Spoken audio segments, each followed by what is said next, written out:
I'm really fortunate to work with one of the most prominent scientists in the UK and across the world.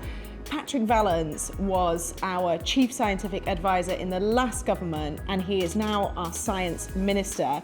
You might recognise him from being on your TV screens during COVID, but I wanted to put him on the spot and just be really clear about the science behind climate change. So we've got Patrick with us today, and I'm just going to kick off, Patrick, and say, look, in 30 seconds, can you just explain what is climate change?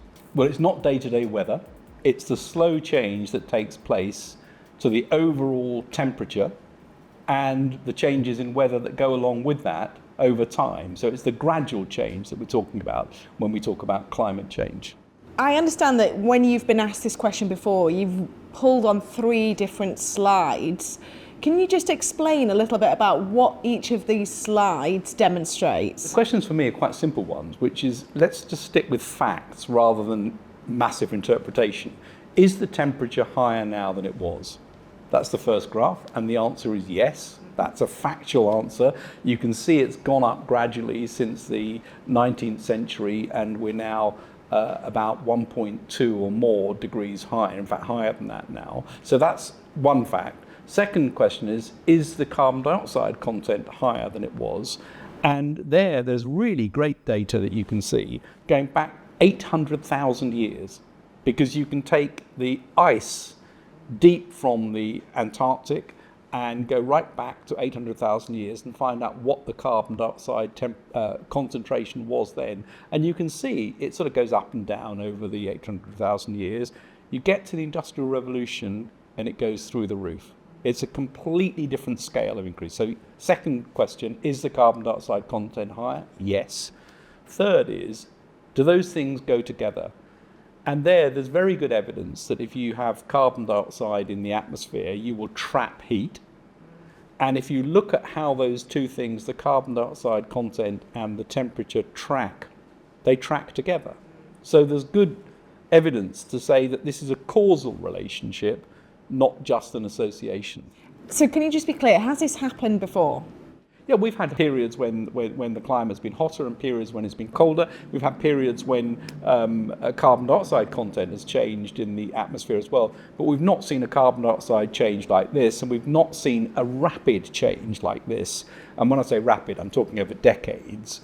But in the past, it's been change that's taken place over thousands of years due to cycles which still go on in the background. So just to be clear, what we're feeling now, and we're seeing some of the impacts we could come on to, is a result of what happened a while ago. So what we're doing today is leaving a legacy for our grandchildren. Yeah, I think we are living with the consequences of things that happened a while ago. People not understanding at that time what the consequences would be. We now know what the consequences are, and we're doing the same, potentially leaving it for our children and grandchildren to deal with. That's why it's so important that we get on top of this now. And is carbon the only gas we need to worry about? No, there are others. There's methane, there's nitrous oxide, there are about 7 or 8 things that you can worry about, and they are taken into account when we look at this. But carbon dioxide is by far the biggest of those, and it hangs around a very long time. So it's a sort of easy shorthand for looking at the whole problem. And I think we've had a lot of people understand this, certainly in the UK, but across the world. But is it really that bad?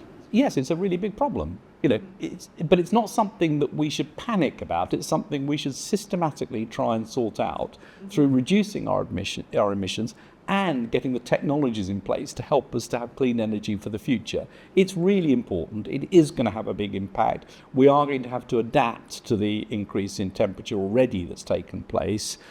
But rather than panicking, let's just systematically try and sort it out. I like that. Can you give us some examples, perhaps, of 3 ways we are feeling some of those impacts in the UK?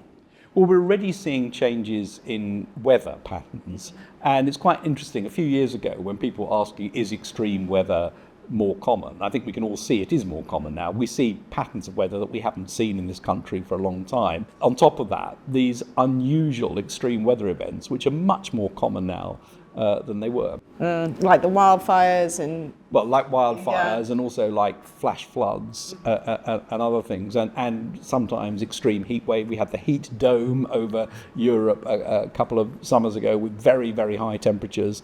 Those things are more common now. They're occurring more frequently than they were before. They occurred before. They're not totally out of the ordinary. They're just occurring more often. Can we stop it?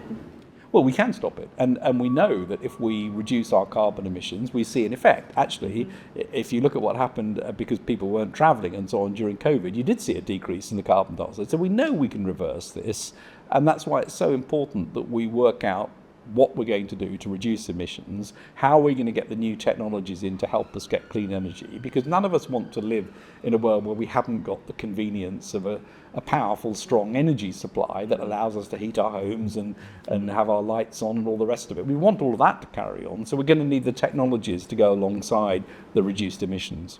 And I guess that brings me on to, you're a scientist, but you're also an innovator. Are you worried or excited? Well, I'm both, I suppose, but I am excited about what can be done here. And, the thing about innovation in science is once there's a problem, people start really trying to work out, well, how can I be part of this?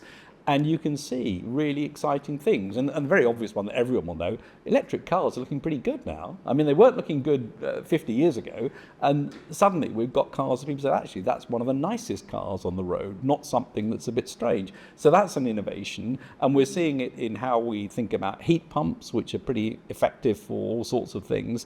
How we're thinking about capturing carbon dioxide from the air and removing it from the air. So this has really spawned a wave of innovation.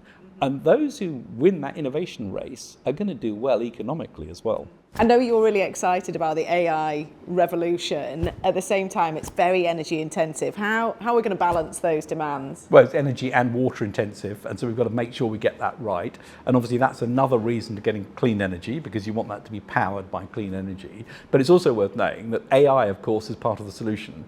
So AI to design new technologies to get clean energy, and AI to use better the energy we have got, because with lots of renewables, one of the questions is how do you get that around the grid in the right way? AI is going to be important for that. So we shouldn't lose the fact, and there's been some quite nice work done on this, showing the net effect of AI, if you use it properly, is to reduce energy consumption. Brilliant. I think that was a fascinating conversation. So climate change is happening. We are already feeling the impacts of that today, and if we don't act now, we're going to be leaving a bigger problem for our children and grandchildren. However, holding that seriousness, there is also a huge amount of opportunities. We've heard from Patrick about how AI can be part of the solution, but how innovation is coming forward fast. The climate crisis is incredibly serious, but there is also a huge amount of opportunities, and leading on our science and innovation, we can make the most of those in Britain so we can be leading the way.